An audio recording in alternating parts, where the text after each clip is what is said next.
বৃষ্টির দিনের মজার খাবার। বাইরে টিপটিপ বৃষ্টি পড়ছে। মা এবং আকাশ জানালার পাশে বসে আছে। দেখো তো কেমন বৃষ্টি পড়ছে।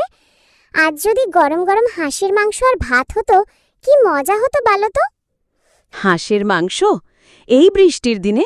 বাবা যে আবার ওটা খুব একটা পছন্দ করে না, আর এখন বাজারেও পাওয়া যাবে কিনা সন্দেহ।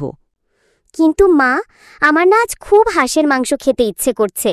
তোমার হাতের রান্না করা হাঁসের মাংস ভাবলে জিভে জল এসে যায়। আচ্ছা বাবা, দেখি তোমার বাবা এলে কি বলে। যদি উনি রাজি হন তাহলে না হয় চেষ্টা করা যাবে। এই যা, তুমি তো একেবারে ভিজে গেছো। হ্যাঁ, রাস্তায় একটু জল জমেছিল তো। কি ব্যাপার, তোমরা দুজনে এত চুপচাপ কেন? বাবা, আজ আমরা হাঁসের মাংস দিয়ে ভাত খাবো। মা বলছিল তুমি নাকি হাঁসের মাংস তেমন পছন্দ করো না।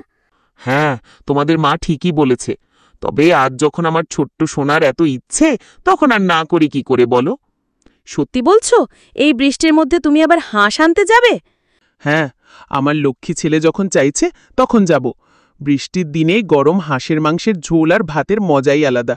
তোমরা বসো, আমি দেখছি বাজারে যদি পাওয়া যায় তো নিয়ে আসছি।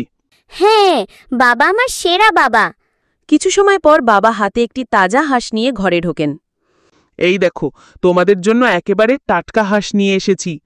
ওয়াও, এবার আমরা জমিয়ে খাবো। ধন্যবাদ গো। চলো এবার আমি তাড়াতাড়ি রান্নাটা চাপিয়ে দিই। আজ তাহলে আমাদের বৃষ্টির দিনের মেনু হাঁসের মাংস আর গরম ভাত। মা হাসি মুখে রান্নাঘরের দিকে যান। আকাশ বাবার হাত ধরে নাচে। বাবাও হেসে তাদের দিকে তাকিয়ে থাকেন।